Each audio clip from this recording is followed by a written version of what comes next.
como intervengo el primero, me presento. Soy Alberto Bárcena y el padre Jesús, que también intervendrá, me pidió que presentara este libro, Tinieblas tibetanas, del padre Hayton. Me pidió que presentara este libro, bueno, que presentara... Primero yo quiero presentar al autor, el padre Federico Hayton, aquí presente a mi derecha, autor de este libro. Tiene el mérito de haber fundado, a pesar de su juventud, una congregación, la de San Elías, cuya finalidad es llevar el Evangelio a territorios muy remotos donde casi con seguridad no se ha llevado nunca, ¿no? O muy poco. Así es. Yo creo que nunca. De manera que va como San Francisco Javier, abriendo brecha por sitios donde no se ha misionado jamás. Eso ya como presentación le avala. Y en segundo lugar quiero destacar que el tema que nos cuenta en este libro es algo que no es solo fruto de su investigación, sino de su experiencia personal, porque ha estado, si no me equivoco, 4 años en misión en el Tíbet. De manera que cuando habla de las tinieblas tibetanas, sabe muy bien de qué está hablando. Aparte de que, claro, detrás de esto, una persona que no tuviera esta base no podría poner el foco donde lo ha puesto él, en la gnosis, en lo que encierra el budismo tibetano y todo lo que de allí viene. Así que creo que es un libro sumamente interesante porque actualmente, hace ya, no es de ahora, hace tiempo, que en Occidente todo lo que venga de Oriente en materia espiritual se considera como algo que es casi mágico, ¿no? Que va a arreglar todos los problemas de la persona, le va a resolver hasta su salud incluso, y luego pues va infiltrándose una vaga espiritualidad, muchas veces sectaria, como es a través de la propia masonería o de Nueva Era, que es su heredera directa, que no por casualidad tienen siempre una gran admiración por el budismo. Es más, lo consideran algo así como lo común a todas las religiones, lo más compatible con la masonería. Podríamos decir que la religión preferida, un modelo para ellos de espiritualidad, es el budismo. Por aquello de que el budismo es dudoso que sea realmente una religión. Corríjame, padre, porque es más bien, no sé, un pensamiento, una forma de estar en el mundo, y que cuando se profundiza en ello, por lo que yo he podido ver aquí, entre otras cosas, ves que realmente ni es una religión en el sentido que nosotros lo entendemos, ni por supuesto trata en absoluto de liberar al hombre. No lo vacía para llenarlo de Dios. Es una lucha ascética, sí, en muchos casos, pero luego ese vacío no se llena más que con algo parecido a una anestesia general de la persona, que no sufriría, que no padecería por las cosas de este mundo. Ahora, claro, esto hay que combinarlo con las otras creencias budistas, como es, por ejemplo, la reencarnación, el panteísmo, que está muy presente en toda gnosis y en el budismo también, que finalmente, pues la dignidad de la persona, que en el cristianismo tenemos, el concepto de dignidad del hombre, aquí está por completo ausente. Por eso en la reencarnación, creo que es aquí en el libro donde lo cuenta, como una anécdota, el hecho de haber matado a un animal, ¿no?, puede causar que esa persona tenga que reencarnarse múltiples veces en una hormiga o en lo que sea para finalmente llegar, no sabemos muy bien a dónde, ¿no?, porque tampoco se sabe cuál es la finalidad. El concepto de salvación tampoco lo tienen. O sea que es como una técnica de eso que ahora llaman autoayuda, que les ayuda a sobrevivir en un mundo que es hostil frecuentemente. Bueno, más que hablar del budismo, yo voy a hablar, porque eso lo hará el padre Federico muchísimo mejor que yo, voy a hablar de algo que es común al budismo y a las sectas que se han inspirado en él. Quiero empezar, para no dejármela en el tintero, por una persona que es clave en esta historia, está en el libro, la cita el padre, desde luego, que es la señora Blavatsky. Elena Blavatsky es una escritora rusa del siglo XIX que funda, junto al coronel Olcott, norteamericano, la Sociedad Teosófica. Es decir, esto sí que pretendía ser una nueva religión, teosofía, que sería algo así como una mezcla entre religión, ciencia y filosofía. Bueno, pues un popurrí de pensamientos mezclados que al final nos llevan en la misma dirección que, por supuesto, la masonería. Y no es extraño, porque tanto ella como el coronel Olcott, como la que sucede a la señora Blavatsky al frente de la Sociedad Teosófica, Annie Besant, son masones todos. Así que esa pasión por el budismo, ese empeño en introducirlo en Occidente, exitoso, desde luego, porque la Sociedad Teosófica es la responsable de que ya a finales del siglo XVIII llegara el budismo a los Estados Unidos y desde luego a Europa. Y aquí tenemos una clave de por qué el budismo es tan popular y goza de tanto prestigio en Occidente. Ha habido una sociedad con contactos, desde luego, sectarios, pero importantes, que han difundido el pensamiento o ese conjunto de creencias y técnicas también que vienen del budismo. La Sociedad Teosófica, en buena medida, es responsable de una nueva oleada sectaria, como es Nueva Era. Por ejemplo, a partir de los 60, otra vez se pone el acento en todo lo que venga de Oriente como la panacea universal, lo que nos va a resolver todos los problemas. Yo el otro día hablaba con María Ornedo, aquí presente, con la que hago un programa de radio en Radio María, del problema del yoga, algo que parece tan inocuo, ¿no? Una técnica de relajación, no sabemos muy bien qué. Si no estás muy bien de salud, le decían a una hija suya, o no es el momento de que hagas una gimnasia violenta, haz yoga, porque te vendrá muy bien. Y como me decía también hoy mi mujer, bueno, pero si no saben lo que hacen, pues tampoco es tan malo. Yo, no lo saben, pero es como si yo celebro misa o hago una parodia de misa, es malísimo que yo haga eso, aunque no sepa lo que estoy haciendo. De manera que, bueno, también del yoga creo que sería bueno hablar, pero en el libro, desde luego, se toca el tema y es interesante. Yo, ante todo, para ir allanando un poco el terreno al autor, también al Padre Jesús, que intervendrá a continuación, voy a hablar de la gnosis. Y, en principio, la gnosis sería un conocimiento oculto, restringido, que se ha transmitido durante siglos a través de grupos de iniciados. Es decir, que no está al alcance del común de los mortales, sino que es la gran promesa o el gran atractivo que tienen las sectas, concretamente la masonería, para atraer gente que se quiera iniciar. O sea, que el gran privilegio es que vas a recibir la verdad, la verdadera y auténtica, la genuina, la que no está al alcance de cualquiera. Ni se quiere tampoco que lo esté. En realidad, la gnosis yo la estudié por primera vez como una herejía. Y no estoy muy de acuerdo porque la herejía siempre digo que es fruto del error y de la soberbia de un heresiarca. Pero la gnosis es algo peor que eso, porque parte de un engaño elaborado cuidadosamente para atraer a gente que quiera o que se sienta seducida. Yo no digo que todos los que acuden a la secta lo hagan con malicia. Desde luego con una ingenuidad pasmosa sí, y con ignorancia, en muchos casos. Pero este engaño se ha elaborado previamente. En el caso, por ejemplo, de la masonería, que como digo es el que conozco más, o de su precedente, la Hermandad de los Rosacruz, se inventan una historia. Y además lo hacen de la forma peor, que es mezclando mentira y verdad. Cogen el Antiguo Testamento, en el caso de la masonería, y ya en la parte histórica de las constituciones de Anderson, que es el primer reglamento masónico, lo manipulan por completo. Moisés es un masón que dirige a un pueblo de perfectos masones, ya en época de Moisés.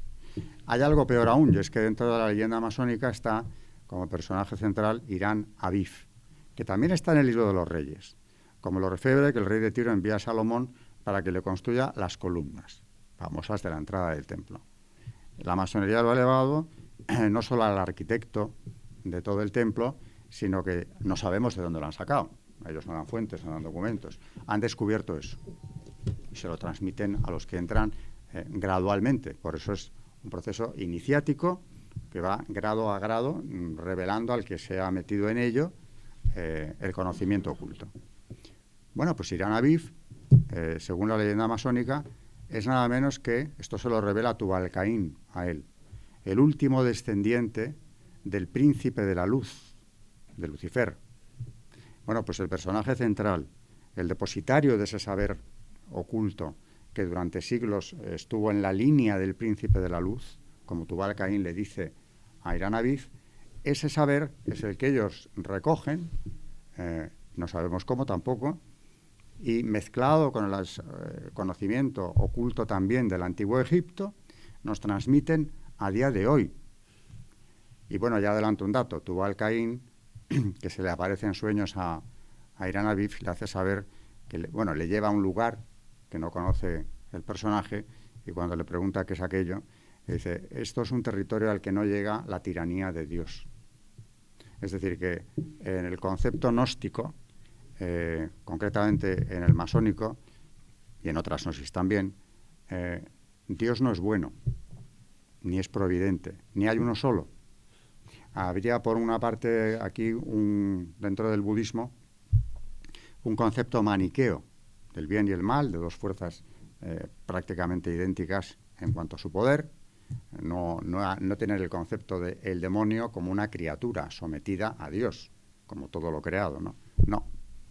Y claro, ellos diferencian, primero ya los Rosacruz decían lo mismo, en el siglo XVII, en Alemania, que es donde nace esta secta, que dije antes, es precedente de la masonería.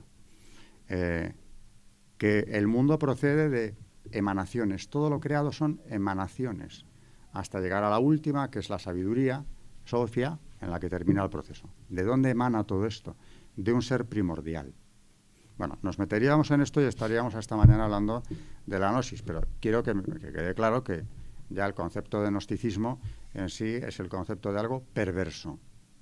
En el siglo II y I hubo cristianos gnósticos, y yo creo que ese es un ejemplo muy revelador de lo que es la gnosis. Marción, por ejemplo. Marción crea una escisión dentro de la Iglesia, arrastra consigo, a la verdad es que es una minoría que le sigue, y además amenaza, porque se ha peleado con ellos, a los diáconos de Roma, diciéndoles que desuniré vuestra Iglesia de manera sempiterna. Es decir, que ya la intención la declara previamente. En aquellos primeros siglos hay incluso unos evangelios gnósticos, como es el de Tomás, que mezclan la palabra de Dios con cosas que se inventan ellos. Y al final ya se ve despuntar en la gnosis cristiana, como hay una gnosis judía, por supuesto, y hay otras que derivan de ellas, ya se ve apuntar algo que estará presente en todas, el panteísmo. En los evangelios gnósticos hay una frase que se le atribuye a Jesucristo, que es: astillad madera, yo estoy ahí; tocad la piedra, yo estoy ahí. Bueno, esto pasa con calzador, ¿no? Pero podríamos decir, bueno, es que Dios está en todas partes. Sí, pero no de esa forma. En fin, hay mensajes subliminales, hay otras veces que son más claros, cuando se habla de la leyenda de Irán Aviv, y yo he traído aquí solo algunas citas, por ejemplo, de San Juan Pablo II, hablando de la gnosis. En su libro Cruzando el umbral de la esperanza, nos decía: cuestión aparte es el renacimiento de las antiguas ideas gnósticas, en forma de la llamada New Age, de origen masónico, añado yo. No debemos engañarnos pensando que ese movimiento pueda llevar a una renovación de la religión. Es solamente un nuevo modo de practicar la gnosis, es decir, esa postura del espíritu que, en nombre de un profundo conocimiento de Dios, acaba por tergiversar su palabra, sustituyéndola por palabras que son solamente humanas. La gnosis no ha desaparecido nunca del ámbito del cristianismo. Aquí hago un paréntesis. Ha habido herejías gnósticas, clarísimamente, como es la herejía albigense o de los cátaros. También ellos pretendían tener un conocimiento distinto y separado, bastante maniqueo, por cierto. Ha convivido con el cristianismo, sigue diciendo Juan Pablo II, a veces bajo la forma de corrientes filosóficas, más a menudo como modalidades religiosas o parareligiosas, con una decidida, aunque a veces no declarada, divergencia con lo que es esencialmente cristiano. Bueno, esto es la gnosis, en resumidas cuentas, y porque no tengo tiempo de decir más. Cuando entramos en la gnosis masónica, y digo que a través de la sociedad teosófica tiene mucho que ver con lo que nos va a contar el padre hoy. Los obispos alemanes, en la segunda mitad de los años 70, de la década de los 70 del siglo pasado, mantuvieron durante años contactos con la Gran Logia de Alemania. Y de ahí procede la declaración de los obispos alemanes, que después de años pusieron fin a aquello, diciendo que, bueno, que por supuesto la incompatibilidad con cualquier obediencia masónica seguía vigente, porque en los años aquellos de confusión de los 60, primeros 70, se pensó que incluso habría obediencias aceptables. Ya los obispos en el 70, en el 78, no, en el 80, las conclusiones de la conferencia episcopal son del 28 de abril del 80, y dijeron, en los rituales que se han examinado sobre los 3 primeros grados, solo sobre esos masónicos, se ha observado en palabras y símbolos un carácter de cuño sacramental. Dan la impresión de que por su medio se efectúa una auténtica transformación en el hombre. Esto es una contraiglesia, porque imprime carácter el rito, la palabra en el masón. En una entrevista con Sergio Abad Gallardo, que llegó a ser amigo mío, es un converso que viene de la masonería y que luego ha sido, con sus obras y conferencias, quien más daño ha podido hacerla, porque la conoce bien, estuvo bastantes años dentro. Cuando la abandonó, la venganza fue como se esperaba, ¿no? Bueno, no estuvo en peligro su vida, pero quitando eso, le vino la ruina en lo material. En una entrevista dice hace ya unos años, sus misterios, los de la masonería, se pierden a veces en las fronteras del espiritismo y las misas negras, como lo recordaba en 2011 el padre Morán, antiguo exorcista de la diócesis de París. Misas negras, satanismo, en definitiva nos vamos acercando al tema que va a desarrollar el padre. Yo tengo que ir acabando, pero no quiero hacerlo sin, después de manifestar que en el 83 se publica la última condena de la masonería por parte, en este caso, de la Sagrada Congregación para la Doctrina de la Fe, que presidía entonces como prefecto el cardenal Ratzinger, precisamente. Esa declaración del 83 es muy clara. El masón está en pecado grave, dice, y no puede acercarse a la Santa Comunión. Brevísimo, clarísimo, en un folio cabe. Al año, se supone que el propio Benedicto XVI, es un editorial del Observatorio Romano, desarrolla lo que dijo aquella declaración, porque aquello se quedó muy claro, muy breve, pero claro, había muchos matices, y a esto le añade el Observatorio Romano, como digo, al año y pico después. Desde el momento en que se vio la posibilidad de que se difundiera entre los fieles la equivocada opinión según la cual la adhesión a una logia masónica era lícita, la congregación ha considerado su deber dar a conocer el pensamiento de la Iglesia, para poner en guardia a los católicos en las incidencias de una adscripción incompatible con la fe católica. Y aquí está la clave de todo.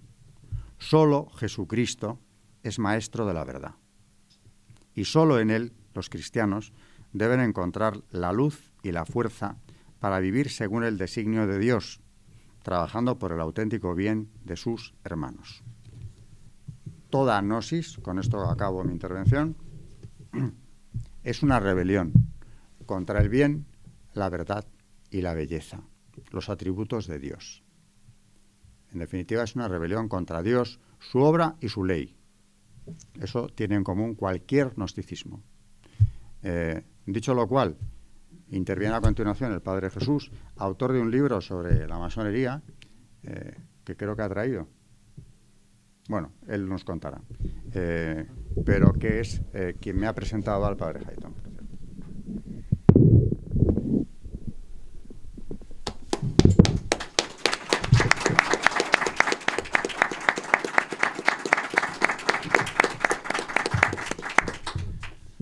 Bueno, pues así a bote pronto lo primero que quería es agradecerle al profesor Alberto Bárcena su asistencia.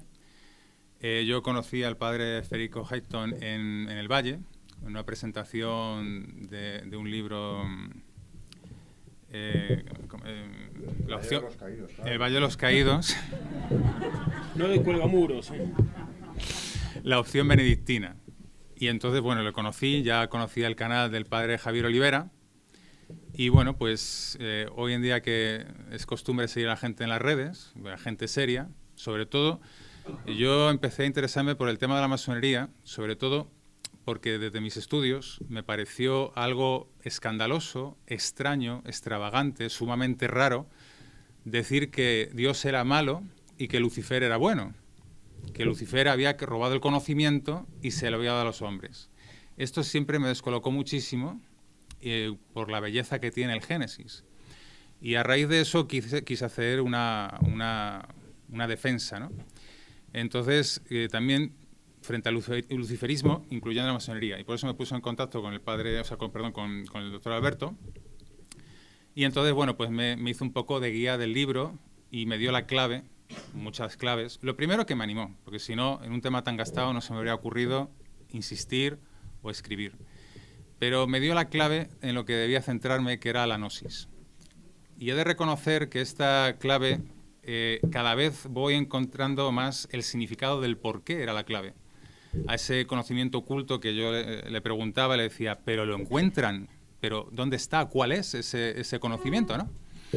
Entonces, bueno, pues yo simplemente quería hacer un poco de implosión en describir de una manera, como me pedía el padre Ferico, muy sencilla, de lo que es la gnosis en la última expresión. Me pedía también que le presentara el libro haciendo una comparación de la gnosis masónica con la gnosis budista, ¿no? Porque le comenté leyendo el libro que era clavado, era igualito. Le pasé una copia al doctor Alberto. Y bueno, pues es una joya de libro precisamente porque nosotros tenemos Nag Hammadi, esas vasijas que encontraron el Evangelio apócrifo de Tomás, de Felipe, conocemos el Evangelio gnóstico también por esa, digamos, infiltración en el siglo II, pero viene de mucho más lejos la gnosis. La gnosis estaba en el Evangelio, ¿no? Seguramente Jesús habló de ella, San Pablo también, en un mensaje implícito. Entonces, lo que voy a hacer es decir muy llana y muy sencillamente cuál es el fin de la gnosis, pero que coincide perfectamente con el mismo Dios que adoran los budistas y coincide con el mismo fin del libro del padre Federico. Yo me he hecho un esquema, lo diré y luego si puedo añadir algo lo iré añadiendo por cuestión de tiempo y para dejar al padre hablar. La cuestión se resume en una cosa muy sencilla. El Génesis, la revelación del Génesis es que Dios es malo. ¿Pero por qué es malo? Dios es malo porque, como están los relatos del andrógino, que recoge Platón, recoge Darwin, parece ser que también Júpiter, Proclo, habría escrito de que Júpiter sería hermafrodita. Hay una teoría también en Egipto de un dios andrógino solar, esa gnosis también de la llave, que a lo mejor si me da tiempo puedo decir algo. Pero, ¿qué es lo malvado realmente? Lo malvado es separar al hombre de la mujer, arrancarle su lado femenino. Podríamos decir que el andrógino primigenio, que es Baphomet, también está representado aquí el andrógino primigenio, es lo que adoran, ¿no? Este es su dios. Y ese andrógino primigenio es lo que Yahvé separó, le robó la feminidad. Y entonces, claro, al separar este ser, digamos que lo que constituyó fue hacer al hombre, digamos, inferior. Entonces, en el libro del padre, dice cómo debe recuperar el hombre esa salvación, cómo recuperar realmente la salvación. No solo es por medio de la androginia que hoy la vemos mucho en el tema de la ideología de género, y luego desde esa androginia vendría el nihilismo, pero para la androginia sería necesario el feminicidio ritual que nos abre el padre Federico. Yo voy a decir cosas un poco escabrosas, pero para que veáis que no es cosa suya, sino que es propiamente de la gnosis. Claro, al separar la mujer, separa a algo que saca que es propiamente del hombre, del andrógino. Entonces la mujer es inferior. No sé si os suena esto de la mujer salió de la costilla de Adán y que es inferior. Bueno, pues eso jamás lo dijo la Iglesia, jamás lo dijo una persona diciendo una cosa que se le había ocurrido. Es una cosa gnóstica. La mujer, aparentemente, saliendo de la costilla, sería inferior. Y como es inferior, esta sería solo materia, sería posesión del varón, Y la cuestión de la salvación que nos presenta el Tíbet, el budismo, es que la mujer, hay una manera para que se convierta varón en la siguiente vida, que es el feminicidio ritual. Entonces, claro, el yogi es el que realmente, por ese acto sexual, que es un sacramento, como nos comentaba muy bien el profesor Alberto, como es un sacramento, ahí está la raíz de la gnosis. Y ese sacramento implica, a través del feminicidio de la mujer, el hombre conseguir la androginia. El yogi consigue la androginia. Esto se haría, como dice, como aparece en el Evangelio de Felipe, por la cámara nupcial, que no creo que me dé tiempo a hablar de eso. Es una feminidad que es un botín que hay que robar, como nos dice el padre, y esto es por la alquimia. La alquimia siempre creímos que era transmutar metales, pero la alquimia, en el caduceo de Hermes o en esta figura de Baphomet, realmente sería transmutar lo femenino en masculino o crear el ser andrógino. Entonces, pues esta mujer herida, ya para lo único que valdría es pues para un objeto de consumo y, bueno, sería todo un honor realmente ser convertida en varón, no en esta vida, sino en la siguiente, para reencarnarse varón, porque no olvidemos que en el budismo hay unas escalas de reencarnación y la mujer siempre, y para el gnosticismo clásico, era inferior. Era considerada como algo inferior y así aparece en el Evangelio de Tomás. Pues esto es que seríamos todos andróginos. No sé si os suena que todos somos bisexuales, ¿no? Pues todos somos andróginos y tenemos que recuperar, mediante esa alquimia o esa magia ritual, pues devenir en nuestro ser original o nuestro Dios, ¿no? Nuestra androginia. Pues bien, esta iluminación que se nos presenta de este Dios malvado o demiurgo, ya ha comentado ¿no? El doctor Alberto Amarción, sería por la ley de la inversión. Esta ley de la inversión, obviamente, la cito aquí, quiero leerla, para que entendamos que realmente cómo se consigue esa salvación, porque no cualquiera puede convertir a una mujer en varón, sexualmente hablando. Sería solo el yogi. Bueno, cito el Evangelio de Tomás, ¿no? Dice, cuando os hagáis los dos uno, a fin de que lo masculino no sea masculino ni lo femenino sea femenino, entonces entraréis en el reino. Se trataba de reducir toda dualidad interior y exterior, masculino-femenino, a unidad. Por eso toda mujer que se haga varón entrará en el reino, porque para el antifeminismo antiguo y en particular el gnóstico, la mujer es muy inferior al varón. Esto es de unos estudios del Evangelio de Tomás de Ciudad Nueva. Entonces, esto aparece también en el budismo del Tíbet, o sea, es un paralelo con la gnosis masónica. Entonces, no sé si lo voy a encontrar.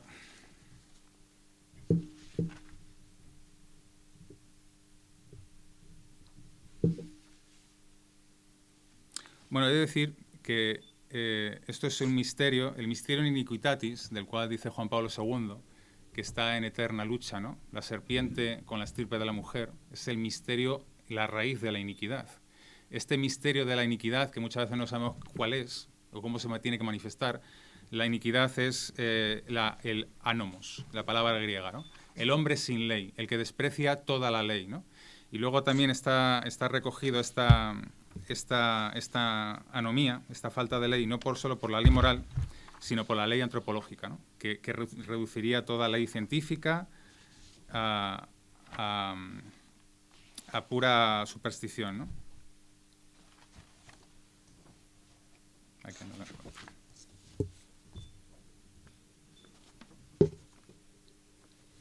Aquí está.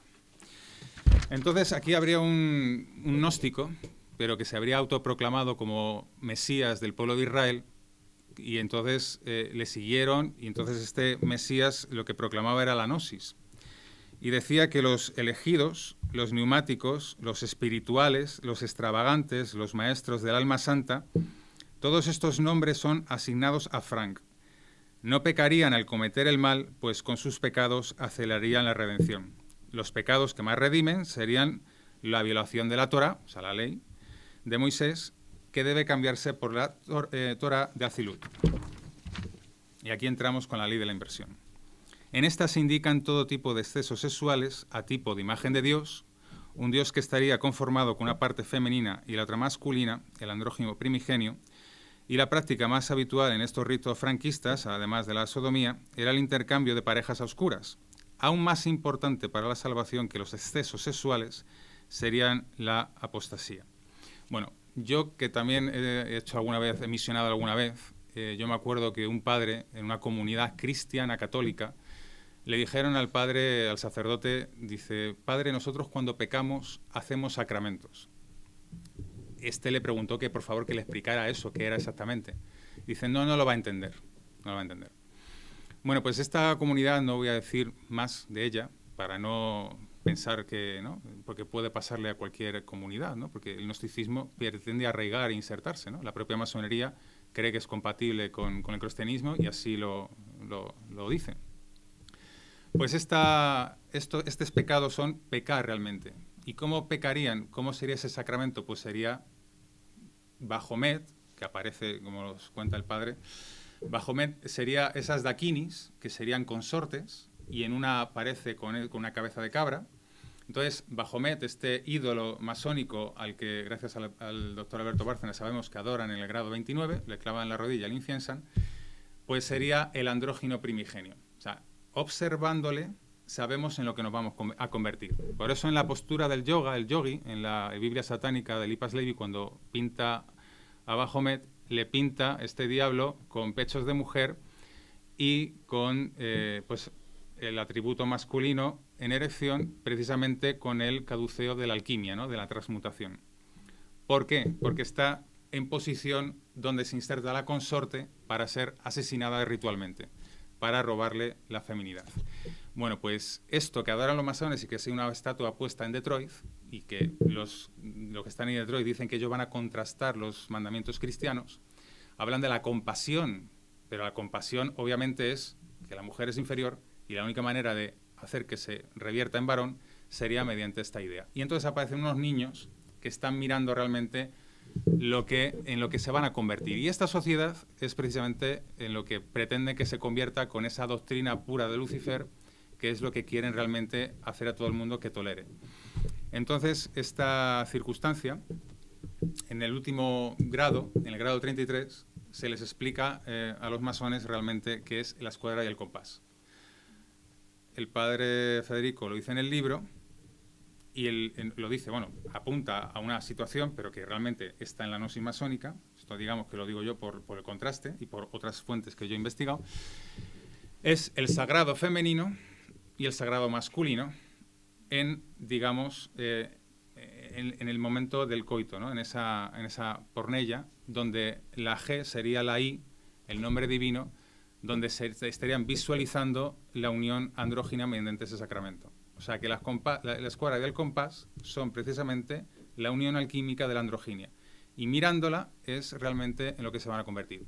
Es un simbolismo que a ellos le dan poder y mágico, entonces lo ponen cuanto más mejor, ¿no? Esto obviamente no se lo dice a todos los grados, hasta el grado 18 no se enteran de mucho, pero realmente por todo lo que describe la masonería, pues sería, la verdad, pues un pecado, una blasfemia muy grande, como decía San Ireneo de León, que sería el pecado contra el Espíritu Santo, atribuir a Lucifer la obra y la salvación de Dios. Y como creo que ya me he extendido y solo quiero, ¿verdad?, ya un poco de tiempo, y solo quiero, porque iba a decir muchas cosas, pero citar la última, la más interesante, es que esta ley de la inversión, esta anomía, la tienen en un libro de masones y la quieren, digamos, instaurar en la sociedad, que se llama ideología de género.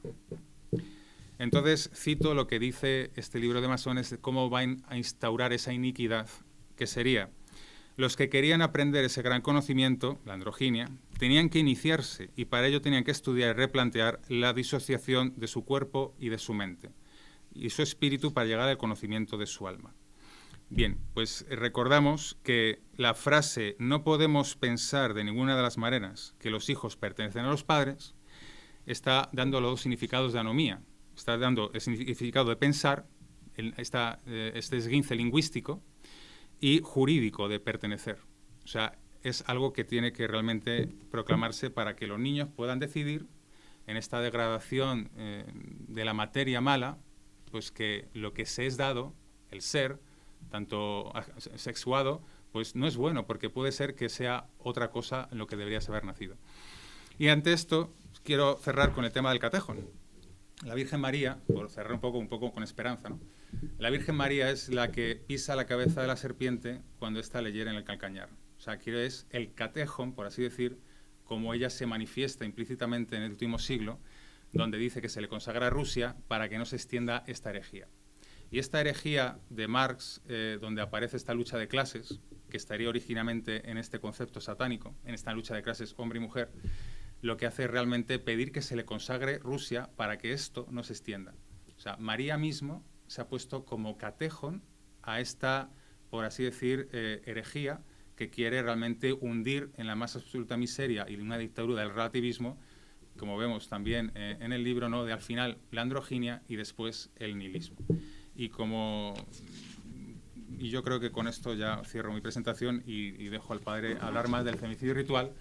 Y se me olvidó decir una cosa, perdón, que claro, para el gnosticismo, esto es interesante porque si no es un pie que le voy a dar. Para el gnosticismo habría que cometer todo, digamos, el Dios que nos ha impuesto la moral y las leyes, habría que romperlas e invertirlas.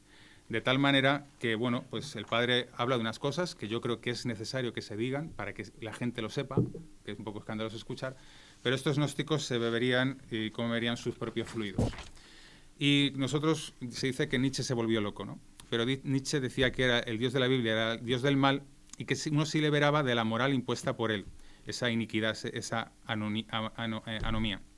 Entonces, lo que la gente consideraba malo, que era asesinato, adulterio, incesto, pedofilia, ingesta de diversos fluidos corporales, Nietzsche, en su última etapa de la vida, como lo relata este crítico literario Werner Ross, lo que hacía era pues guardar los excrementos en un trozo de papel para comérselos después. Entonces, había que encerrarle, ¿no? Entonces, bueno, pues no es una cosa de derivación, sino que como Sulamit Firestone, toda esta gente que promueve esto, por ejemplo, la película de Matrix, que es esta, pues se están transexualizando, es ese gnosticismo que hay detrás, que sus seguidores tienen que dar testimonio y prueba de su fe. Entonces el yogui tiene que pasar por toda esa inversión y hacer todo ese tipo de cosas macabras, violaciones, etc.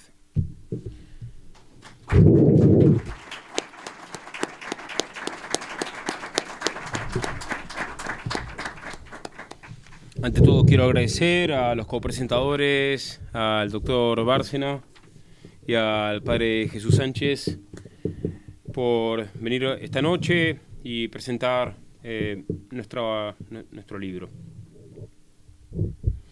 Como verán, son temas asociados: gnosticismo, masonería, budismo tibetano, crímenes aberrantes.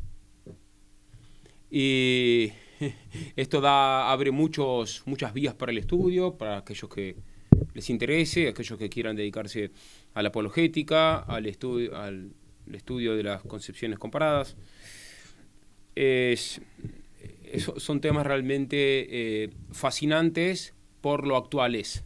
No estamos hablando de arqueología, sino que estamos hablando de las concepciones que están prácticamente rigiendo nuestro mundo. Ya no estamos más, lamentablemente, en la época de la cristiandad. No estamos más en la época de la España donde no se escondía el sol, sino que estamos en los tiempos de la anticristiandad, caminando hacia la satanocracia, como decía el padre Membiel. Por eso, que a nadie le sorprenda que hoy la masonería esté promoviendo a diestra y siniestra el budismo tibetano. El budismo tibetano está de moda, está en su momento de máximo prestigio, está en el podio de Babel.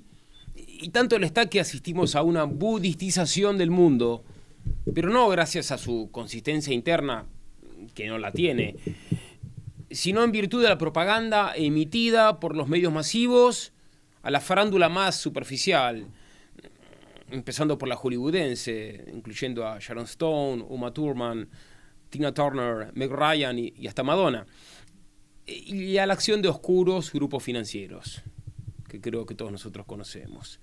El estrellato del Dalai Lama en tales antros es tal que en la revista Newsweek se llegó a afirmar que Hollywood es una especie de país de su propiedad, un país del Dalai Lama. Como dicen los Roentgen eran unos intelectuales budistas que le editaban las obras al Dalai Lama en alemán. Hasta que un día hicieron un congreso interreligioso para estudiar las diferentes perspectivas de las diferentes religiones sobre la mujer. Y cuando hicieron ese congreso se dieron cuenta de lo que el budismo tibetano pensaba sobre la mujer. A partir de ahí se volvieron los enemigos número uno del budismo. Lo cito mucho en mi libro. Como dicen los Röntgen, las estrellas de Hollywood están levantando un altar mediático a su dios tibetano, el Dalai Lama, que es el líder religioso que logró infiltrar con más habilidad el otrora occidente cristiano. Este camino de penetración fue preparado por un sujeto realmente nefasto, mencionado por el doctor Bárcena, la famosa satanista y cabalista Madame Blavatsky, fue la fundadora de la teosofía, que fue la gran pionera en la expansión del mito del Shambhala en el occidente. El mito del Shambhala, lo trato en mi libro, es uno de los mitos, el mito vertebral de lo que podemos llamar el apocalipsis budista. Ella, como observa Faxnell, propagó un satanismo desvergonzado. Tomemos nota. Hollywood usa el lamaísmo para que el occidente consume su apostasía. La prensa moderna está eufórica con el budismo tibetano. La revista alemana Bunte afirmó que el budismo tibetano es la religión ideal de nuestros días. Y el diario Spiegel pontifica que el Dalai Lama es el ser más iluminado de este planeta. Lo cierto es que el Dalai Lama trabaja para ser reconocido como el maestro aclamado por todas las religiones del mundo. Si bien los grandes gurúes del budismo tibetano suelen llevar vidas impresentables, lo trato también en mi libro, cuando hablo del top 9 de los gurúes, los medios silencian sus desvaríos, puesto que el budismo tibetano es una gran, o tal vez la gran, ayuda en la promoción y aceleración de la izquierda progresista. Ustedes dirán, ¿qué tiene que ver, padre, el budismo tibetano con la izquierda progresista? No mezcle las cosas. Tiene mucho que ver. Debido al carácter anarcodegenerado del tantrismo tibetano y al nihilismo budista que defenestra las costumbres sociales, calificándolas como mero eco del ego y la ilusión. Todo lo cual, junto con el relativismo metafísico sostenido por el lamaísmo, contribuye a la, ni más ni menos, que a la demolición final del occidente cristiano. De todos modos, no nos sorprende que se ponga de moda el budismo, ya que, como decía Gómez Dávila, el mundo moderno, desde hace rato, modula la misma canción tediosa con voz cada vez más ronca.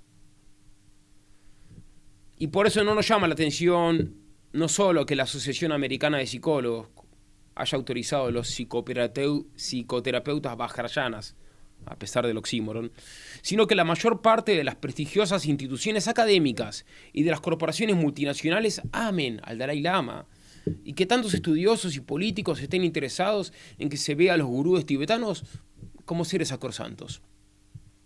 Como bien decía un lúcido observador, en la playa se ven cientos de personas en bañador haciendo toscas figuras de yoga, pues el budismo hecho producto de consumo ofrece cosas muy apetitosas al occidente estupidizado por el materialismo.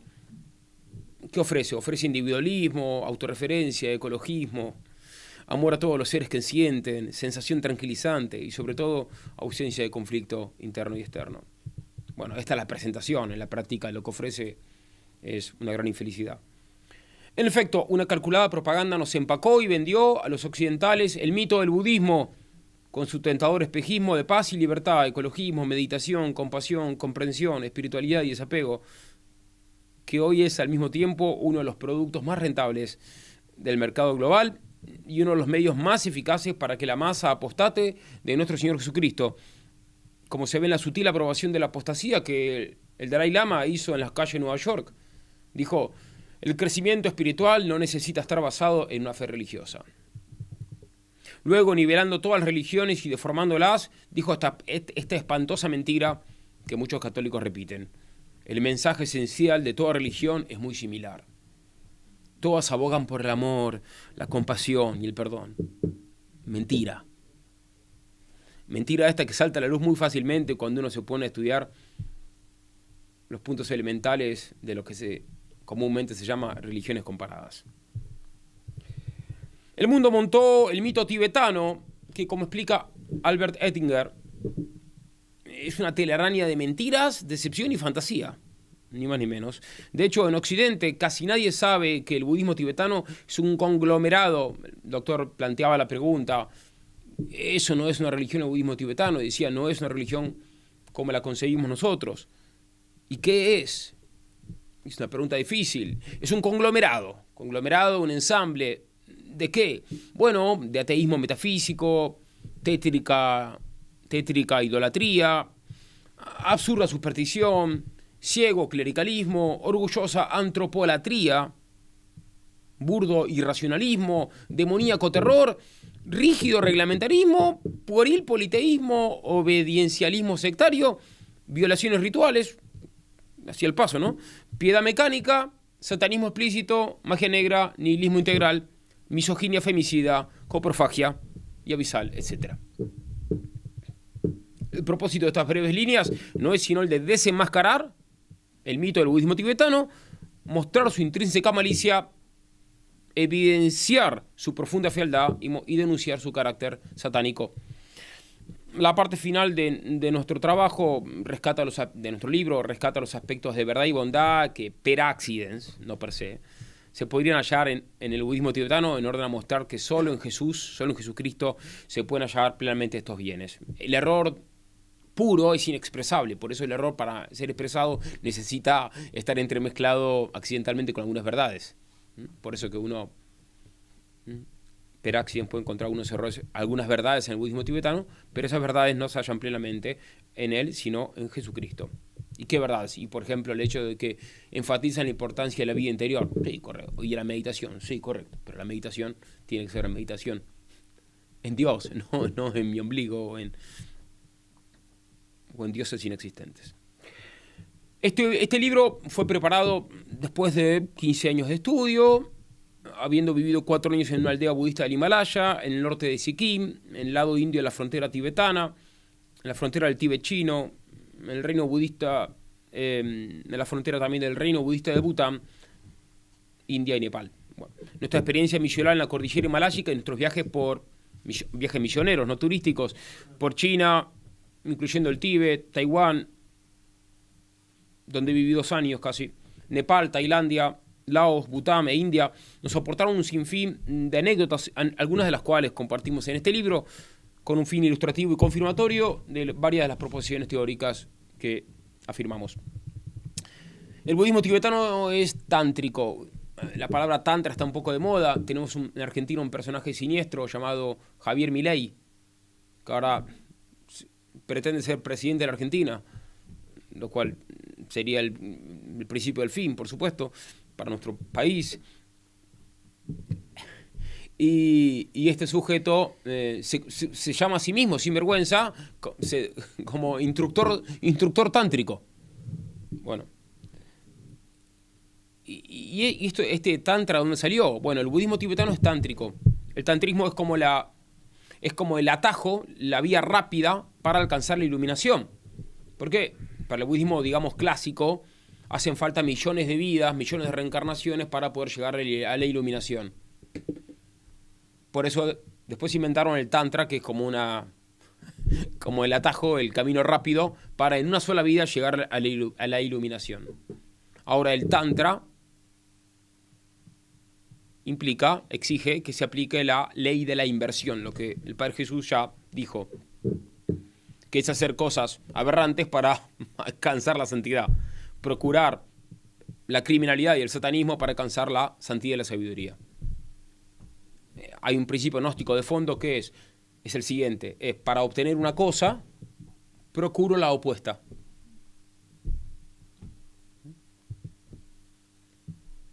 Por eso que identifican de pronto un crimen con un sacramento. El tantra puede ser definido siguiendo a un budista erudito llamado Newman, no el santo. El tantra puede ser definido como la enseñanza mágica y los formularios místicos para la adoración de las deidades o para la obtención de poderes sobrehumanos, o sea, lo traduzco. El tantra es la enseñanza mágica y los formularios diabólicos para la adoración de demonios o la obtención de poderes demoníacos preternaturales. Entonces es como un sistema mágico para que el yogi se convierta en un dios, o mejor dicho, en una deidad tántrica, que como surge de sus cuadros, este es uno de los cuadros más emblemáticos, son demonios. La tapa de este libro resume todo esto, todo lo que estamos diciendo, resume el budismo tibetano. Es un dios, en el fondo un yogi, que convertido en dios, que está copulando con su consorte ritual para asesinar a la mujer prendiéndola a fuego, por eso que hay fuego, está el femicidio ritual, y de ese modo se vuelve andrógino y omnipotente. Bien. Y cualquier persona puede ser como este yogi, como este dios, cualquier persona se puede convertir en dios si hace esto mismo. O sea, cualquiera de ustedes, según los budistas tibetanos, puede convertirse en dios, en andrógino, en omnipotente, si así sigue este itinerario tántrico, ¿bien? Que implica prender fuego a la mujer, aunque sea mágicamente, no necesariamente físicamente, aunque lo más probable es que históricamente se las prendía fuego a las mujeres. De hecho, hace no mucho, hasta que Inglaterra lo prohibió, en la India prendían fuego a la viuda. Bien. O sea que no, prender fuego a una mujer en el mundo indio no es algo, horripilante, históricamente hablando. Entonces el budismo tibetano es un abismo de tantrismo,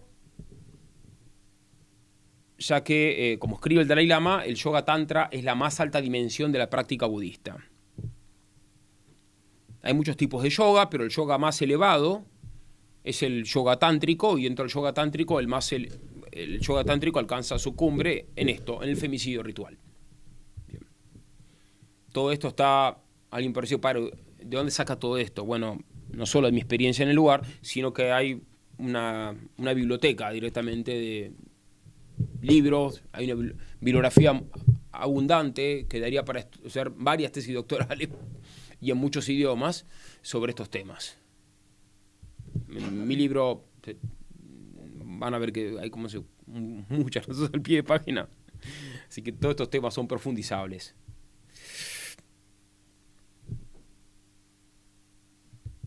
Antiguos misioneros, como cita Urban, fueron a la India y ya habían visto el Tantra, escribieron alarmados que el Tantra es el más horroroso y degenerado aspecto de la mente india. Y alguien me podría decir, pero padre, ¿pero usted está hablando del budismo tibetano o del indio? Bueno, es que el budismo viene de la India y los grandes gurúes del Tíbet vienen de la India, empezando por el llamado apóstol del Tíbet. El apóstol del Tíbet es el gurú Rinpoche, que era indio. Bien. Entonces todo el budismo tibetano es tántrico. ¿Y por qué focalizarnos tanto en el tibetano y no en el budismo, en otros budismos como el Theravada o el Zen? Bueno, porque el budismo más difundido en Occidente, no por casualidad, es el budismo tibetano. Es el más difundido de todos, por lejos. En el Tíbet hay 4 grandes sectas, una es la del Dalai Lama, pero las 4 son tántricas.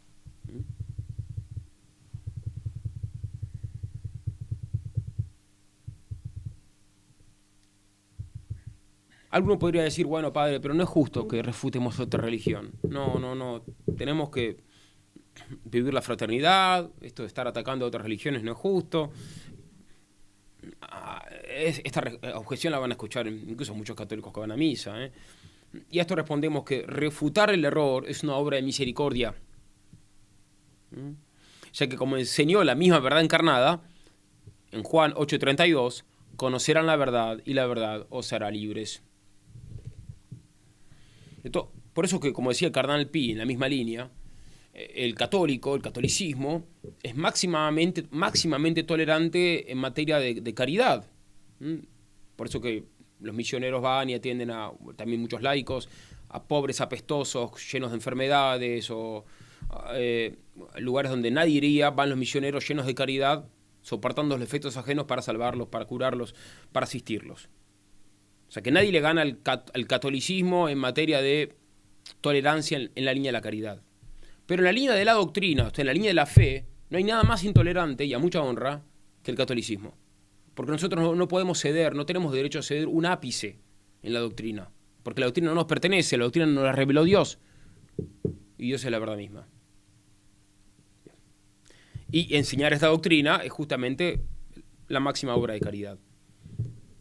De todos modos, alguno podrá insistir que no es justo que refutemos al budismo, ya que el budismo es una creencia inofensiva que no trata de refutar a nadie. Y bueno, respondemos que esto es mentira, que justamente hay, por ejemplo, como reconoce el mismo Tsongkhapa es el fundador de la secta de los bonetes amarillos, la del Dalai Lama. Él dijo que justamente los tratados de lógica y epistemología escritos por los budistas son útiles para refutar los conceptos erróneos de los no budistas. O sea que hay toda una concepción budista apologética, proselitista. De hecho, los discursos largos de la llamada Biblia budista están destinados a atraer convertidos, mostrando la pretendida superioridad del Buda y su doctrina. Bien, o sea, esto de, entonces, de que el budismo no es proselitista es mentira. Y además tenemos el ejemplo de muchísimos monjes tibetanos que están invadiendo hace décadas el occidente, especialmente Europa y Estados Unidos, también Hispanoamérica, difundiendo el budismo, el yoga, los mandalas, el reiki y todas estas mentiras diabólicas.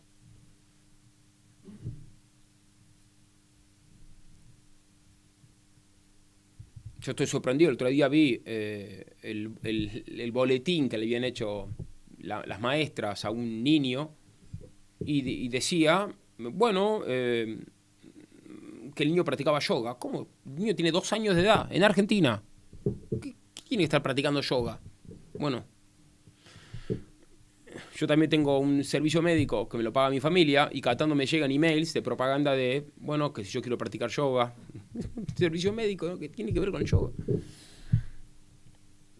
Ahora en Cáceres, me lo decía un alumno, la Ateneo San Elías, quitaron una cruz y están poniendo un parque budista, uno de los budas más grandes de Europa, o el más grande.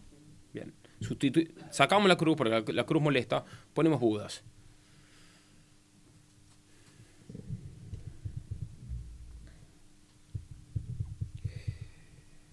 Es interesante también estudiar o leer o dar a conocer los testimonios de los budistas que estuvieron en esto y que occidentales y que ya no quieren estar más en eso o que están arrepentidos.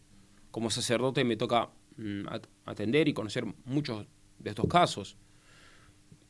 Pero hay casos de personas que están 30 años practicando todas estas cosas en Occidente, haciendo postraciones, tienen que hacer miles de postraciones para purificarse. Imagínense la cantidad de tiempo que pierden. En vez de estar atendiendo a su familia, o estudiando, trabajando, haciendo postraciones para el Buda, gente occidental, alemanes, franceses, españoles. Y después de 30 años se dan cuenta que estuvieron perdiendo el tiempo. Y el dinero. Así que es bueno que le advirtamos a nuestros cohermanos que se dejen de seguir estas estupideces. Pero cuando uno entra en todos estos engaños es difícil de salir. Es difícil de salir. De hecho, hay un caso muy interesante y muy lamentable, horroroso, que es el de la secta Rigpa. Rigpa es un lama tibetano llamado Sogyal Rinpoche, un sujeto patibulario, que es podemos decir, el padre del budismo, el padre moderno, contemporáneo del budismo en Europa. Y él puso su secta, la secta Rigpa, en Francia y en Inglaterra. Se acostó con un montón de las mujeres que eran sus alumnas. Le pegaba a sus alumnos, a muchos de ellos. Una vez agarró a 2 alumnos, les golpeó la cabeza entre sí y los alumnos se desmayaron.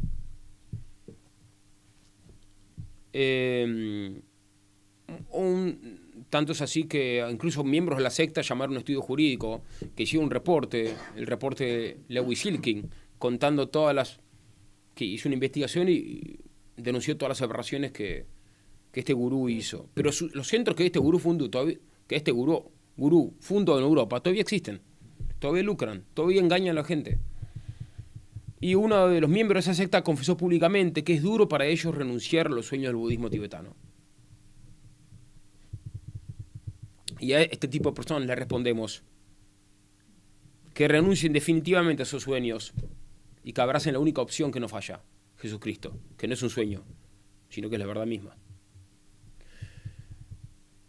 Si bien, como dijo Gómez Dávila, nada cura al progresista, esperamos que nuestro libro coopere a la desaparición del budismo y a la propagación de la Santa Fe Católica. Esperamos que este libro al menos sirva para informar a los que practican el budismo tibetano qué cosa es el budismo, qué es eso que practican, pues la inmensa mayoría no lo saben, así como la inmensa mayoría de los musulmanes nunca leyó el Corán, no tienen ni idea. Bueno, la mayor parte de las personas que practican el yoga no saben lo que es.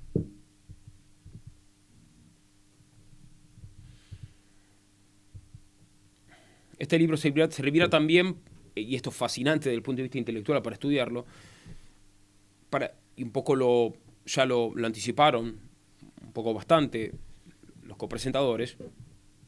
Este libro servirá también para que descubramos que muchos de los mitos vertebrales de la modernidad están presentes en la cosmovisión tibetana. ¿Qué mitos? La madre tierra, el origen simiesco del hombre, el bisexualismo, el transexualismo, el horoscopismo, el pansexualismo, el inmanentismo nociológico, la no discriminación, el libertinaje anárquico, el veganismo, el yoga, el relativismo metafísico y moral y el ateísmo. No es poca cosa, ¿no? Son bastantes áreas de convergencia entre algo que parece tan lejano, el budismo tibetano, y la concepción del hombre moderno. Y ahora voy a dedicarle 5 minutos o unos minutos más a explicar brevemente cuál es la estructura del libro, el contenido del libro. El budismo lo niega todo. Niega a Dios, en primer lugar, niega la realidad y niega al prójimo. Entonces, estas son las 3 partes del libro. La primera parte del libro es la negación tibetana de Dios, la segunda es la negación tibetana de la realidad y la tercera es la negación tibetana del prójimo. La primera parte, entonces, tiene 3 secciones. La primera parte, la negación tibetana de Dios, tiene 3 secciones. Ateísmo tibetano, el budismo es ateo, el budismo no cree en Dios. Segundo, la superstición tibetana, está lleno no cree en Dios, pero está lleno de supersticiones. Y tercero, el satanismo tibetano, no cree en Dios, pero termina adorando demonios, falsos dioses. ¿Hay una contradicción en esto? Sí, la hay. Bueno, hay muchos matices para hacer. Lo explico en el libro. Y al hablar del ateísmo tibetano, también hablamos del politeísmo. Parece una contradicción. Por una parte no creen en Dios, por otra parte creen en muchos dioses. Bueno, esta contradicción está en el budismo tibetano. No creen en un Dios creador, pero sí creen en muchas entidades que son dioses por un tiempo, dioses temporarios. Para ellos cualquiera de nosotros nos podemos convertir en dioses, por unos años, por un tiempo. Después de Dios podemos pasar a ser cucaracha o nos podemos reencarnar en mujer, lo cual para ellos es terrible, porque para ellos, si la mujer es mujer, si usted es mujer, es por sus pecados. Y si usted es pobre, por sus pecados, se lo merece. Por eso decía un amigo que me vino a ayudar una vez a misionar, y lo escribió, y tiene razón, que justamente si somos coherentes con esta concepción, entonces al pobre no tenés que ayudarlo. Es más, si le pateás la cabeza cuando está mendigando, mejor, porque lo ayudás a sufrir más y a purificarse más de su karma.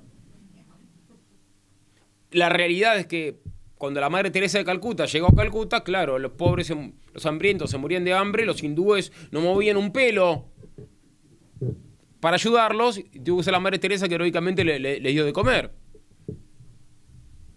cosa que de algún modo ahora hace el gobierno por una cuestión de imagen política internacional.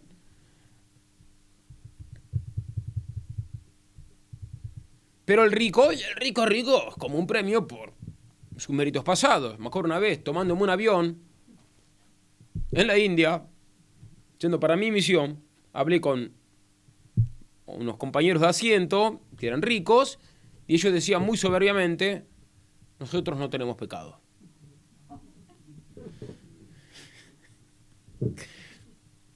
Bien, entonces hablamos de este tema esta paradoja del ateísmo y del politeísmo budista.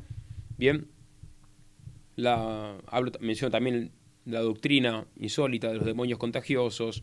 Bien, incluso podríamos hablar de un deicidio budista. ¿Por qué? Porque dentro de la concepción zen y también tibetana, ¿qué pasa si uno se encuentra a Buda en la meditación? Bueno, puede ser que lo que haya que hacer sea matarlo a Buda. Por ende, bueno, así estamos. Y la segunda parte, la segunda sección de la primera parte, como decíamos, es sobre la superstición tibetana, donde toco temas como la idolatría, la gurulatría, adorar al gurú. Los gurúes tibetanos son canonizados en vida. Los gurúes le lavan el cerebro a las personas. Lo vemos esto en el caso de la secta Rigpa, incluso con occidentales. Y otros aspectos de la superstición tibetana, como la futurología, el mito vegano y la tiranía de la reencarnación. Bien. Y también, en esta primera parte dedicada al tema de Dios, a la negación de Dios, me refiero al tema del satanismo, porque hay una adoración de demonios. El satanismo tibetano tiene muchos matices. No es como el satanismo de las sectas diabólicas que adoran, como el de Detroit, que le hace una estatua a Baphomet. No en esa línea, sino tiene otras manifestaciones, como hacer pactos diabólicos, hacen pactos con demonios, incluso familias que hacen pactos con demonios. Yo lo vi esto en la aldea de Lachung. Magia negra está muy difundida. Hay monjes que practican de modo deliberado la magia negra. Tenemos el caso, por ejemplo, de Milarepa, lo cuento en mi libro, de que un hombre que se peleó con su familia y para matar a su familia consulta a unos monjes budistas que hacen los ritos para matar a su familia, y los demonios traen las cabezas, cuenta el relato, y les ponen sobre el mandala. O sea que el mandala, que está tan de moda en Madrid, sirvió en la historia de Milarepa, que ellos consideran real, para depositar las cabezas de los asesinados en un rito de magia negra. O sea que, y cuando yo vivía en el Himalaya, era común que se hable, en un secreto a voces, admitido por tiros y troyanos, la existencia del kapat, un veneno hecho con magia negra. Bien.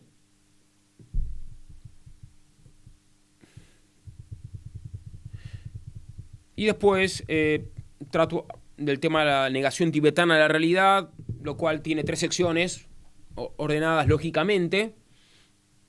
Primero, el libro está casi todo dividido en 3. 3 partes, cada parte de 3 secciones, cada sección 3 capítulos, cada capítulo 3 parágrafos. Bueno. Entonces, la segunda parte tiene 3 secciones.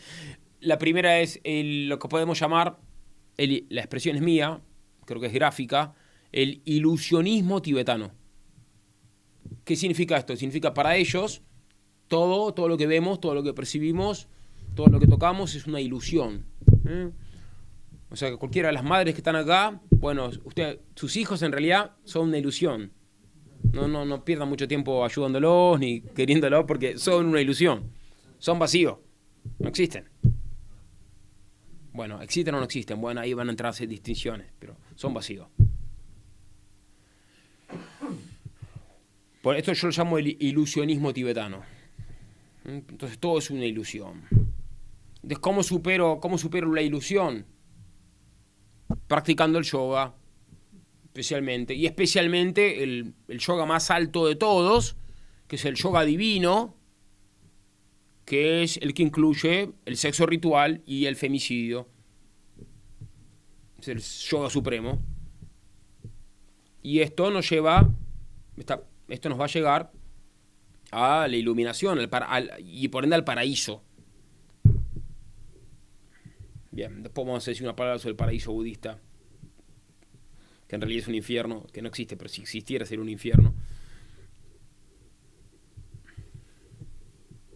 Bien, entonces el femicidio ritual, que es como la cumbre del yoga, es la cumbre del yoga, es la cumbre de la práctica budista, es como la corona y el corazón del budismo tibetano. Por eso el subtítulo de nuestro libro resume el libro, del yoga y el mandala al femicidio ritual. Empezamos con el yoga, usando mandalas. ¿Para qué el mandala? El mandala me sirve para, sí, se puede usar para matar gente con magia negra, pero no es el uso principal. El mandala principalmente sirve para que el yogi haga un ritual ahí y convoque a los dioses, y entonces los dioses entren dentro de él y él se transforma en un dios. Pero sabemos que esos dioses son demonios, o sea que el mandala sirve para convocar demonios. Y en la concepción budista, si yo pongo un mandala y hago el ritual correspondiente, un dios toma posesión de ese lugar. Por ende, tantas personas que tienen mandalas en sus casas, se hacen el rito correspondiente, que no creo que lo hagan, están llamando a demonios que se apoderen del lugar, y después tienen que molestar al sacerdote, al exorcista, que tiene que perder tiempo a hacer exorcismo para echar esos demonios. Bien. Y ellos creen que entonces, que después de todo este itinerario, después llega la iluminación, entonces creen que llegan al paraíso. ¿Y qué paraíso? Bueno, en el fondo hay dos tipos de paraíso. El paraíso temporario, paraísos provisorios, que son paraísos por un tiempo, para aquellos que no alcanzaron la iluminación plena todavía. Paraísos donde uno puede tener miles de esposas o cientos de esposas. El Dhammapada Takata cuenta, el Dhammapada Takata es como el comentario oficial de lo que sería el núcleo de la Biblia budista, que Buda quiso convencer, es algo típico en el budismo esto, quiso convencer a su primo o a su cuñado, un príncipe, de que deje a su esposa, deje a su hijo y se haga monje. Y el príncipe le decía, no, ¿cómo voy a dejar a mi esposa? ¿Cómo voy a dejar a mi hijo? Sí, déjalo, si lo dejas vas a tener 500 ninfas en el paraíso.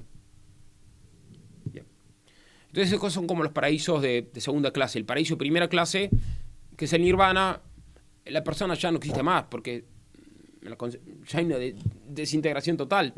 Si en el fondo el individuo no existe, porque toda dualidad no existe. Lo que mencionó el doctor Bárcena. Para el gnosticismo fundamental, el panteísmo, o sea que todo es Dios, en el fondo todo es uno. Entonces no hay diferencia entre Dios y yo, entonces yo en el fondo no existo. Entonces, al fin de cuentas, llegar al paraíso budista para el budista significa la desintegración total. Bien. O sea, no es un paraíso, es un infierno. Bien. Este es básicamente el contenido del libro, y por eso que en el libro explico, lo tengo que hacer, lamentablemente, algunas de las prácticas morbosas que tienen que vivir los yogis para poder alcanzar la iluminación, como la coprofagia, que es comer caca, ya lo mencionó acá, que lo hacía Nietzsche, y otras prácticas más, muy desagradables, que no hace falta que las lean, pero bueno, lo tuve que escribir para que quede el documento, porque en español no hay nada escrito sobre este tema, entonces hacía falta que quede una constancia documentada, rigurosa, científicamente rigurosa, del carácter profundamente satánico, infernal y macabro, el budismo tibetano, que hoy se está poniendo de moda hasta en los jardines de infantes.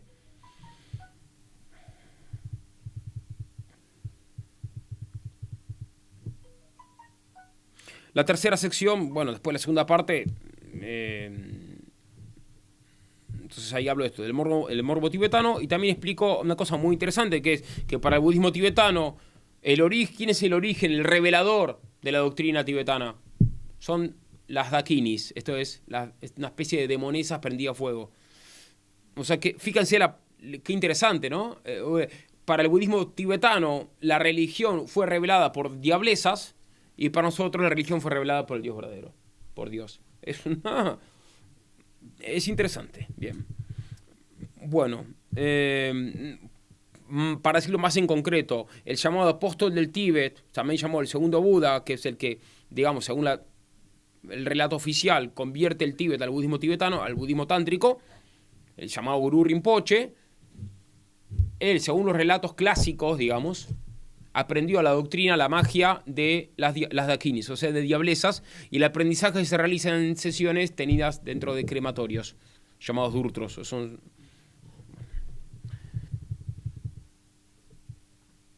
Y alguien me podría preguntar, bueno, padre, pero entonces hay sacrificios humanos, porque si estamos diciendo que hay que practicar el crimen para obtener lo opuesto. Y es una cuestión compleja. La respuesta corta es que sí, lo hay. Lo pongo en mi libro también. Y después, bueno, pasamos al tema que le dedico una atención especial dentro del morbo, que es el femicidio, donde tratamos el tema de la misoginia. Esto es muy importante, la misoginia cósmica. O sea, para el budismo, no solo tibetano, para el budismo, la causa de la ilusión, la causa primera de la ilusión, por ende la gran causa de la infelicidad es la mujer. Porque la mujer es la que enamora, la mujer es la que da a luz. Bueno, la mujer es la generadora de ilusión, por ende lo que hay que hacer es desapegarse de la mujer. Bueno, esa es la misoginia cósmica. Y después en la variante tántrica no solo hay que desapegarse de la mujer, sino que hay que matarla para robarle la energía femenina, robarle la ginergia, como la llaman, y que el gurú se vuelva entonces hermafrodita. Bien. Y alguien podría decir, bueno, ¿y qué pasa si la mujer no quiere acceder al rito, ¿no es cierto? Y bueno, en el Tíbet clásico, todas las mujeres querían, porque creían en esto, entonces querían ser, bien, era un privilegio para ellas, porque esto les permitía dejar de ser mujeres y pasar a ser hombres en la próxima vida.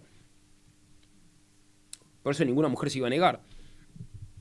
Pero de todas maneras, esto es cosa terrible, pero esto está, lo que sería es comparado con el Nuevo Testamento del hinduismo. Les sonará los Upanishads. El Upanishad es como se lo comparó con el Nuevo Testamento del hinduismo, ¿bien? Es la norma de ortodoxia, unos textos antiquísimos, que son la norma de ortodoxia del hinduismo. Bueno, el Upanishad, en su libro más importante, no en cualquiera, sino el Upanishad más importante de todos, yo pongo la cita en el libro, prescribe justamente la posibilidad de que si la mujer no quiere acceder a este rito, que entonces se le pague, y si no quiere, bueno, que se la obligue físicamente por medio de la fuerza. Y como el budismo se embebe también el hinduismo, también toman esta praxis. Bueno, la última parte es la negación tibetana del prójimo, donde toco 3 temas: el relativismo moral tibetano, la tiranía tibetana y el totalitarismo tibetano. Y con esto termino. ¿Por qué relativismo moral? Porque el budismo tiene 2 morales, como proponía Nietzsche: la moral de la masa, de los fieles, del pueblo, que tiene muchas reglas, hay un reglamentarismo cuasi farisaico. Pero después está la moral de los gurúes. Los gurúes están más allá del bien y del mal, como dice el libro Nietzsche. El gurú no tiene ninguna norma, hace lo que le parece. Yo recuerdo hablando con un monje tibetano en el Himalaya, en nuestra zona de misión. Y escúchame, y si yo te adoro a vos, ¿eso está bien o está mal? Bueno, si lo haces con buena intención, está bien, me dice. Y si yo mato a este niño, mira, acá hay poco trabajo, así que si este niño crece, probablemente no consiga trabajo, así que lo mato ahora para ahorrarle sufrimiento, por compasión. Y bueno, si lo haces con una recta intención, está bien. Bien. Que para el gurú tibetano no hay una moral fija. Él es la norma de la moral, es el protagonismo. Y después, otro punto es el de la tiranía tibetana. Acá simplemente estudio, principalmente siguiendo a Oettinger y a los Röntgen, autores alemanes, cómo era la situación del Tíbet antes de la llegada del comunismo chino. Muchos occidentales reclaman, yo cuando tenía 18 años lo hice también, por la libertad del Tíbet, pero bueno, ¿cómo era la vida del Tíbet antes de la llegada del comunismo? El comunismo que es intrínsecamente perverso. Pero ¿cómo era la vida del Tíbet antes de la llegada del comunismo? Bueno, era terrible, aún peor que con el comunismo, imagínense. Bien, esto lo desarrollo en un capítulo titulado Tiranía tibetana y termina con la parte dedicada al totalitarismo tibetano, donde, bueno, trato temas conexos. Esto es todo. Esperamos que este libro coopera a la conversión de los budistas a la fe católica, que es la única verdadera. Esperamos que coopere a la extirpación del yoga, a la extirpación de los mandalas, del suelo español y aún de todo el suelo europeo. Esperamos que este libro coopere a extirpar las falsas religiones en el occidente, ya que nuestro Señor Jesucristo vuelva a ser entronizado en España y en todo el mundo como lo que es el Rey de Reyes. ¡Viva Cristo Rey! ¡Viva! Algún apunte de 20 segundos y dejamos cerrar el padre Alberto.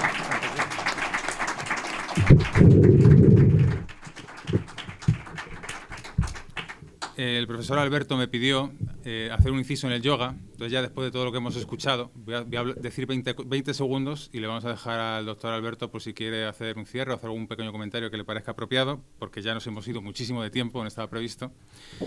Entonces, como comprendéis, si la gnosis gobierna, o algún político puede ser masón, comprenderéis que, claro, lo que no es real no se puede amar. Nadie puede amar lo que no existe. Y luego, además, Hiran Aviv parece ser que sería este Espíritu Santo, ¿no? Este fuego.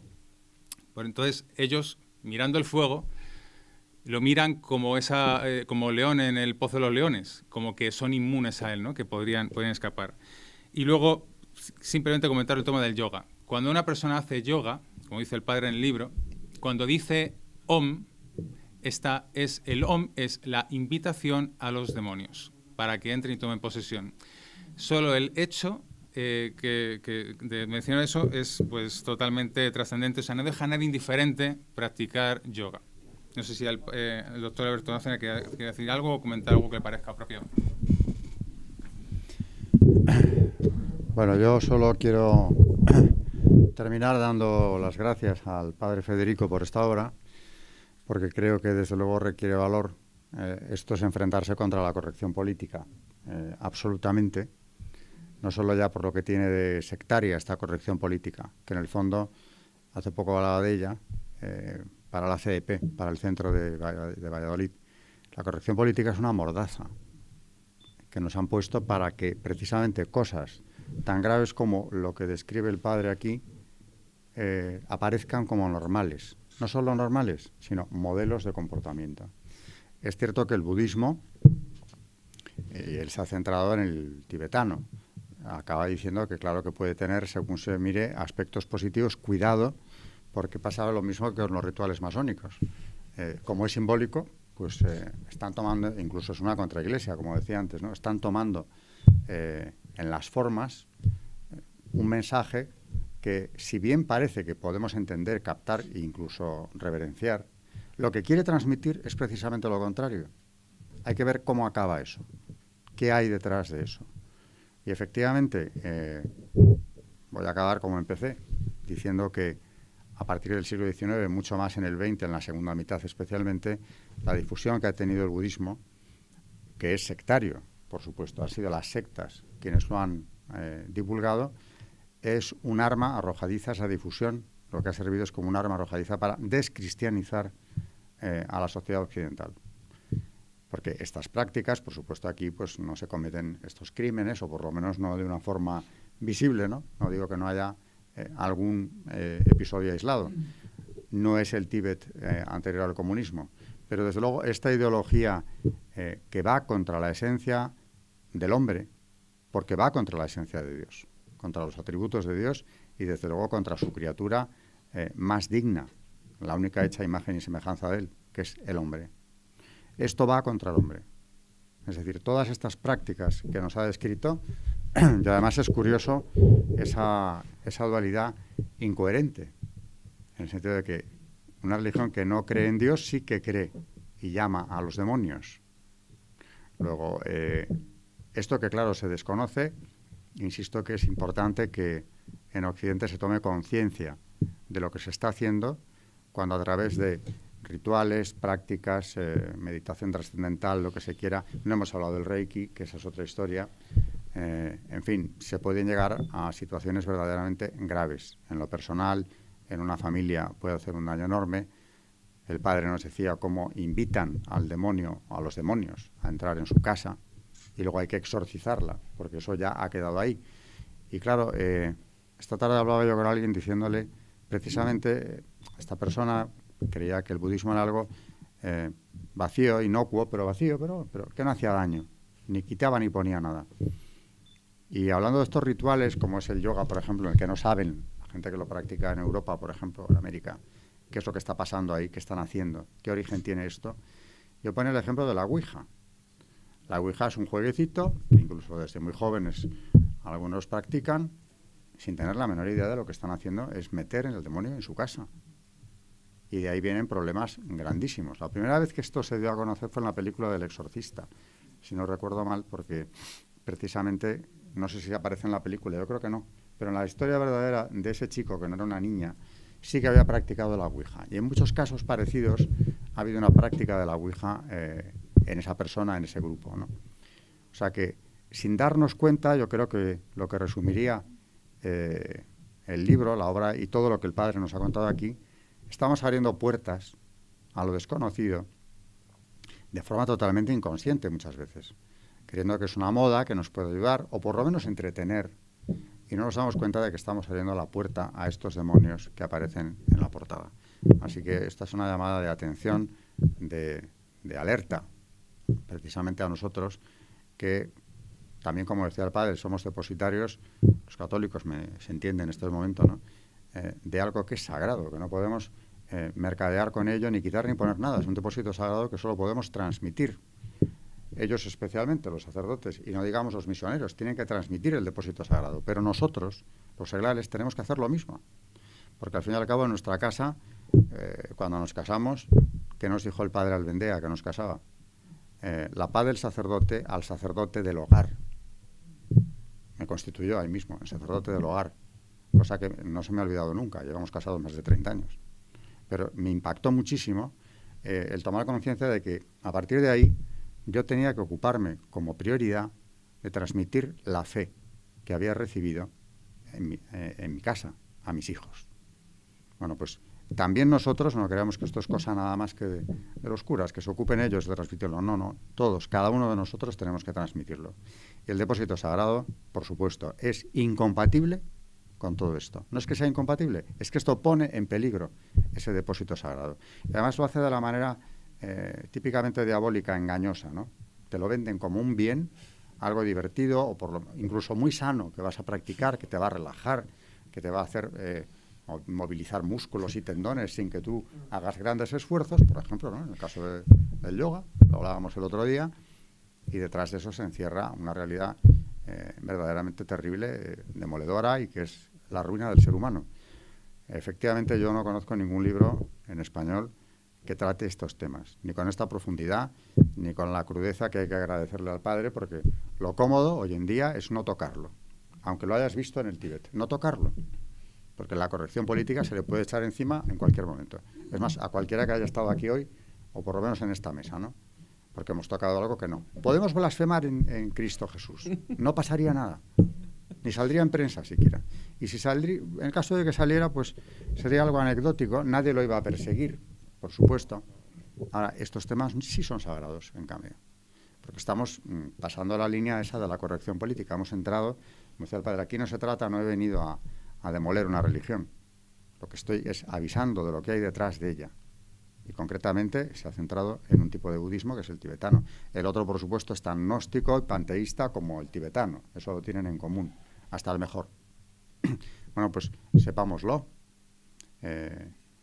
Yo termino ya definitivamente con la oración que compuso San Francisco Javier, que precisamente se fue a misionar a lugares donde ahí sí que no había pisado un occidental jamás. Sí. Y no se desanimó en ningún momento, ¿no?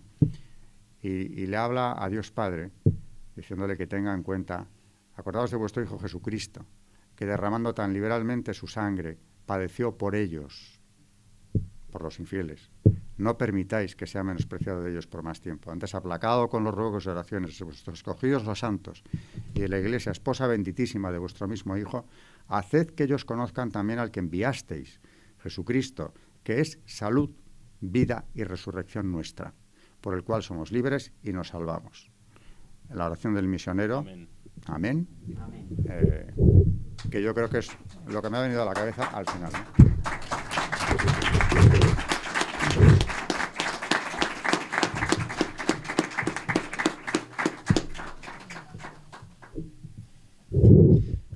Por cierto, bueno, el libro, por supuesto, está a la venta.